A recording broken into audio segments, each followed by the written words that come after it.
Hello there, all you future teachers. I'm happy to welcome you to the University of Pretoria and to the English department. It's a little bit strange talking to you on this online platform where you are invisible to me and I'm invisible to you. But if you look at the slide, I'm the woman in the top picture so that you can recognize me if we do ever get together, be together on campus. And the man in the lower picture is Dr. Anthony Goedals, who is going to be your course coordinator for this semester and who will help you to sort out any difficulties that you have.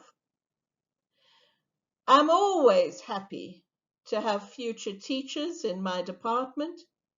And of course, those of you who are planning to be English teachers in the FET band are particularly dear to my heart because we usually like reading the same books and talking about the same things.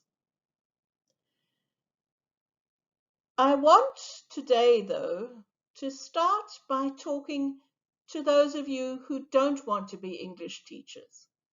Those of you who are going to be very useful teachers of maths in the high school, or who will be teaching foundation phase learners how to read and write.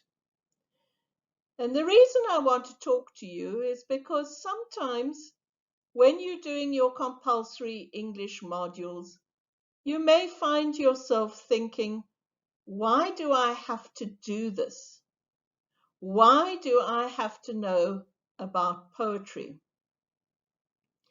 And if you start feeling like this, it's going to make English quite difficult for you because our motivation really affects the way in which we progress. For that reason, before I talk specifically about your modules, I want to talk a little bit about why English matters, even for those of you who don't plan to be English teachers. Let's start with a couple of interesting facts. There are about 360 million people in the world who speak English as a first language. And the British Council believes that 25% of the world's population has some understanding of English. By improving your English, you will find yourself able to move around the globe to talk to people whose home languages are completely alien to you. Approximately 3 million new books written in English are published every year. 55% of the internet is in English. The second most popular internet language is Russian, and that comes in at just under 6%. And the really, really important one in red. In South Africa, the single best predictor of university success, regardless of what you are studying, is your matric English mark. Why is this the case? It is true because English is central to both your experience of teaching and your experience of learning. You're going to be taught in English. Most of you are going to write your exams in English. Almost all the secondary reading you're going to have to do is going to be in English, no matter what subject or age range you are planning to teach. As a B.Ed student, I can promise you that you will have to read more English books than you could ever have imagined. You will also have to write in formal English No emojis, no WhatsApp talk, almost all of the time. As a teacher, you will need to use English flexibly and effectively in different contexts. I love that cartoon, the teacher reporting on the child. He is exceeding at meeting expectations for needing improvement. And of course, you're going to have to teach learners to do this too. There's the desperate my age teacher. Can anyone tell me how a semicolon is used other than to make a winky face in emoticons? Reading the literature of a world language is also the quickest and easiest way to learn about colleagues and learners whose cultures, dreams, and experiences may be very, very different from yours. So by reading literature, you're going to broaden your perspective. By reading what may sometimes be difficult literature, you're going to be building your English fitness. So for instance, if you are going to the gym every day and you regularly do 20 push-ups, if you are in a situation where you need to do 3 or 4, you will do them so fast and with such style because it will be easy. So what we do is we develop your English muscles, we develop your competence, and that is going to have a ripple effect on your own success in other subjects and on your ability to interact with pupils and to explain things to them in ways that they can understand. So, okay, I hope I've convinced you that your English is really useful. That brings you to the question of what English course you should take. If you are an education student, you need to register for English 110. If you have difficulties with the course, that's the coordinator address that you can write to.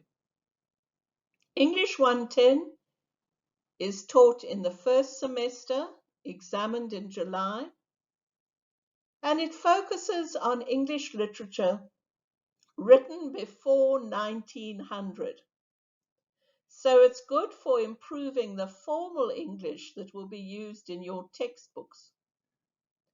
There are 2 lectures every week, Tuesday at 9:30 and Thursday at 2:30 in the afternoon, and one very, very, very important practical on Fridays at 11:30. Improving your English is a bit like learning to ride a bicycle. You can get told how to do it, and that's what we'll do in the 2 lectures every week, and we'll give demonstrations. But nobody ever learned to ride a bike by simply watching somebody else do it. Your Friday practical is where you get to be in a small group, to talk about literature, to ask questions, and to practice riding that English bicycle for yourself. Please note that we have a tutor team. You'll learn more about them in a little while, but they are always ready to provide extra help on your campus or online. Don't leave it too late. If you're struggling, go to the tutors immediately. We can see from the statistics that people who use the tutors regularly generally do much better than people who don't. The second course that you should register for is English 120. It's the second semester. It's the trendy twin of English 110 because it focuses on modern and contemporary literature. Again, there are 2 lectures a week, Tuesday at 11:30, Wednesday at 7:30, so you've got to get up early. And again, a very important practical on a Friday at 12:30. And again, there are tutors to help you.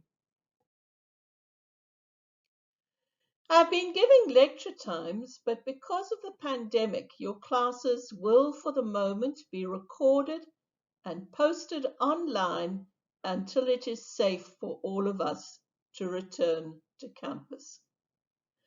So I would suggest that what you do to sort of maintain some order in your life is that you try to follow your timetable and you listen to your lectures in the time slots provided.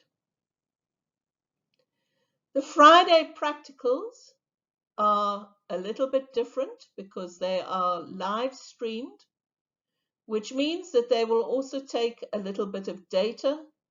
So if you're struggling to afford data, please find out how to request data from the university so that you can take part in live discussion, get to know some of your classmates, and improve your skills. Your English lectures will start on the 21st of February, though in your case on the Groenkloof campus, the first lecture will be on the 22nd. That's when your first voiced PowerPoint will be posted and when you'll be able to listen to it.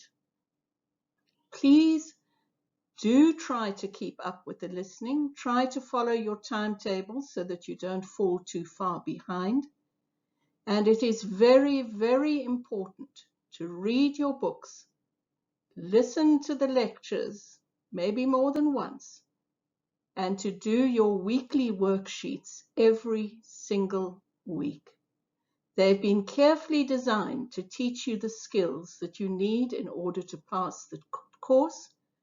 And this, practicing, reading, listening to lectures, is honestly the only way to succeed.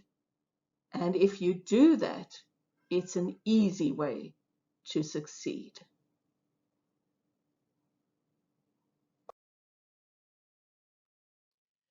As I mentioned, ClickUp will give you book lists, and you will also be able to see on ClickUp which practical group you need to go to. Please note that you must go to the group assigned to you and that your practical facilitator, who will get to know you over the semester, is the first person to go to if you have any problems with the course. If they can't help you, try the course coordinator, Dr. Goodhouse.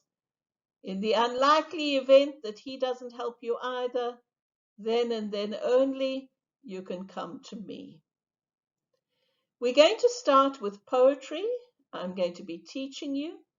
So the first book you should try and get hold of is the Norton Anthology of Poetry. But once we've had our introductory sessions on poetry, you're going to move on to Shakespeare's Macbeth. So it might be a good idea to get started on that as well. Thank you.